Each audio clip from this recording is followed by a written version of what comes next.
Shalom, today is May 15th and we're on day 587 of the war in Israel.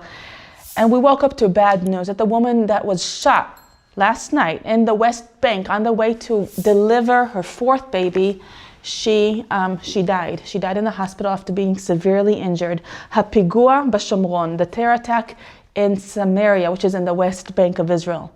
Ptsu'a anush beherayon mitkadem, severely injured in advanced pregnancy. So now, in this morning, we woke up to the news online that she died, and the doctors are working hard on saving the baby that was ready to be delivered, her fourth son. Another major headline: Trump toref et haklafim. Toref et haklafim literally means gobbling up all the cards. So in Israel, that's a term. In Hebrew, that's a term meaning to disrupt the plans or to put a spoke in someone's wheel. As Trump is meeting more and more of the Middle East major countries, and he's changing a direction regarding Israel. That's what Israel feels. So let's open up and read more. The cartoon, Al-Juliani or Ashara, which is the president of Syria. Look at him with the hat. Make Syria great again after he meets President Trump yesterday for over half an hour, which was, it was praise. They met longer than expected. Trump really encouraged and complimented him as a tough and good-looking, attractive young guy. He's only 42 years old. He proposed to Ashara to join the Abraham Accords and make peace with Israel. Trump is also considering to cancel the sanctions on Syria, and this is against Netanyahu's advice. Please do not cancel the sanctions on Syria, as it is just a very strong enemy against Israel, and we need some sort of control over them.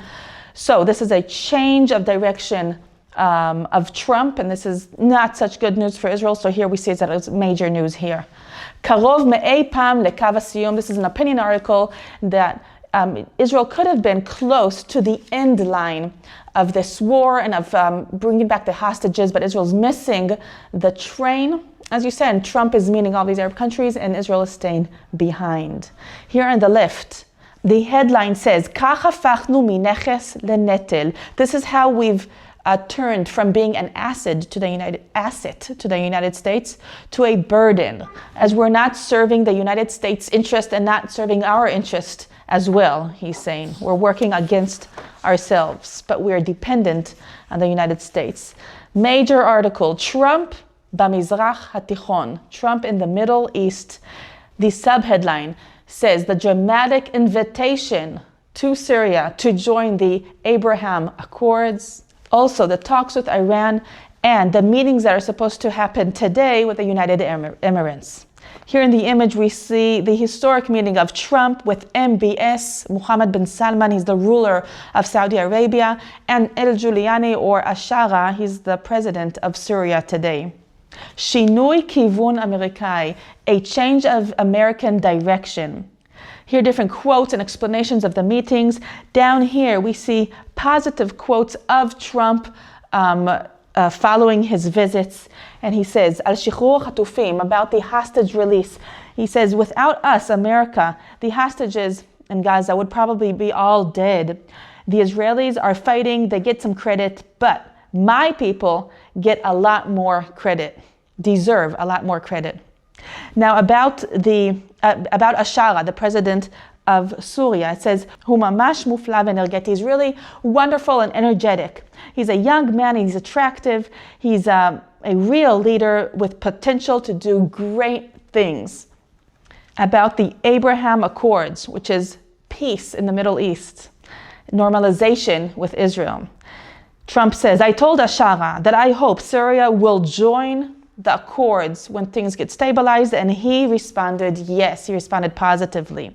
About the talks with Iran, Trump says the United States wants to come to a deal that will stop the armament, the nuclear armament of Iran. But Iran will have to stop funding terror. Trump about Qatar, with the ruler of Qatar, he says, "We have very special relations, Qatar and the United States. We just love one another." In Hebrew, "Anachnu pashut ohavim echad et hasheni." There's even a quote here about the castle in Doha.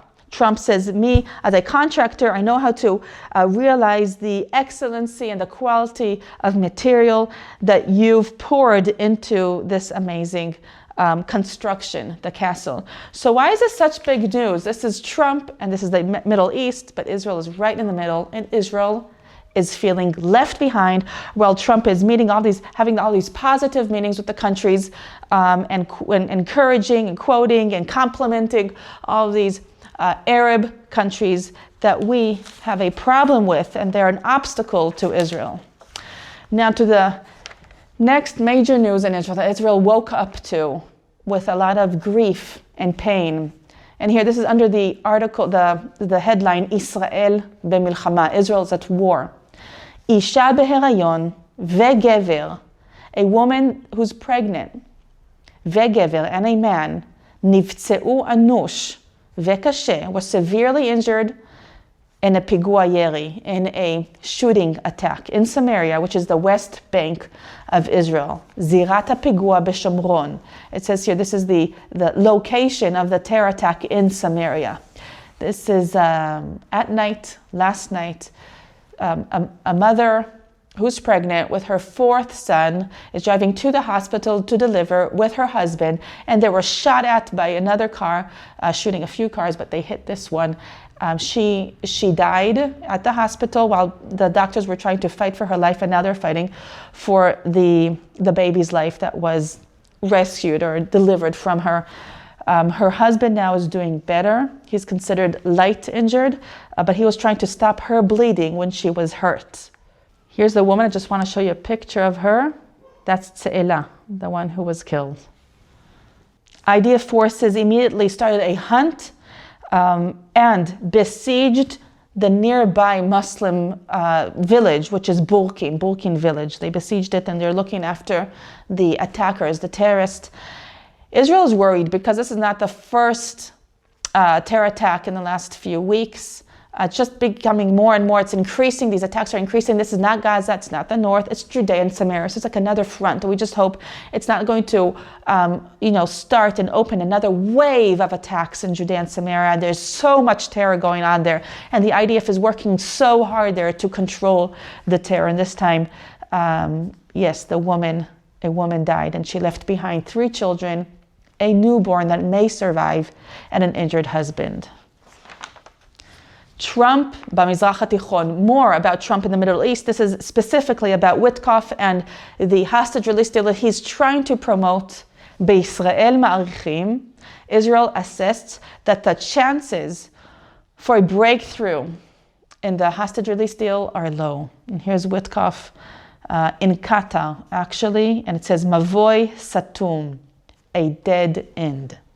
Families of the hostages are saying, Im lo machzirim et kulam beyachad, if we do not bring everybody back together, we will be leaving the chayalim are soldiers, we'll be leaving the soldiers to rotten in captivity. Lehi rakev bashevi. Shevi is captivity. So this is alongside the joy that Israel is experiencing and the families of the hostages are experiencing for the return of Idan Alexander, who came back to his family. The families are also hearing some testimonies about what he went through, what other soldiers are going through, and they're just very, very worried about the conditions of the soldiers. Vicky, the mother of Nimrod Cohen, an IDF soldier in Gaza in captivity, she says, my thoughts and what my son is going through are killing me, are ripping me apart.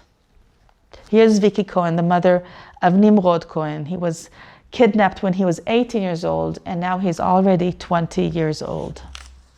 I'll highlight the little red paragraph here. After Trump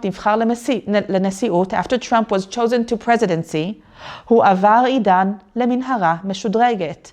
Idan Alexander was moved to a more upgraded tunnel next to seniors in Hamas. כשהתחילו לדבר עליו, when talks about Idan Alexander and his release started, he started to get more food. So they know that Idan may be released in the next few weeks or months, and they started to feed him better. So when he's released, he looks a little bit better. So the Vicky Cohen, the mother of Nimrod Cohen, who's not an American soldier in any way, not an American citizen in any way, she's just worried sick about the conditions of her son and the other IDF soldiers that are still in captivity in the tunnels of Hamas. She's worried that they'll just be rotten in captivity. Next, הסוף הטרגי של השוטר, the tragic end of the cop, the policeman, that killed 13 terrorists on October 7th. This is Igor Pivnev. He's a policeman that on October 7th went towards his home and on the way killed 13 terrorists from Hamas. 2 days ago, he put an end to his life and he committed suicide because the pain of the ones that he did not save was so severe. So obviously he was post-traumatic and he could not bear any more of the pain and grief. Here's Chen, his widow, in the funeral over his grave. And Chen says, I am sorry, סליחה, שלא עשיתי מספיק כדי להציל אותך מעצמך. I'm sorry that I did not do enough to save you from your own self. His friend Eli Cohen says, on October 7th, you rode immediately back to your home to save your family in Ashkelon that was in danger too. On the way, you were mission-oriented and you eliminated 13 Hamas terrorists. Hitzalta otanu, in the headline, you've saved us, and now you are free. Chen is quoting Igor, what Igor told her. Igor told her that I cannot handle it anymore. In Hebrew, ani lo yachol yoter. Ze kaved alai. It's heavy on me. It's weighing on me. Those who I did not succeed to save, it's heavy on me. I want some quiet. This is just side effects of the war. Many, many soldiers cannot handle it anymore. And we'll end with something positive. This woman, Dorit, has lost her son on October 7th. And this week she donated a kidney. And she says, to give life, להעניק חיים, זה מה שנותן לי כוח, is what gives me strength. And a year after her son was killed, she felt that instead of, life was taken away from her, but she will give life to someone else. And she donated her kidney to a man who is 63 years old. She says, I always wanted to contribute a kidney. It always sat with me, and I waited for the right moment. Praise God for giving life. Here's Dorit, her husband, her daughter, and Dor, that was killed in the war of October 7th. Thank you for standing with us and watching. Please comment below. We love reading your comments. Where are you watching from? What are you praying for? What are you thinking about regarding the news? It is also Kayla's birthday from All Israel team. Happy birthday, Kayla. You can wish her that as well. I'm Rotem again, reporting from near Jerusalem.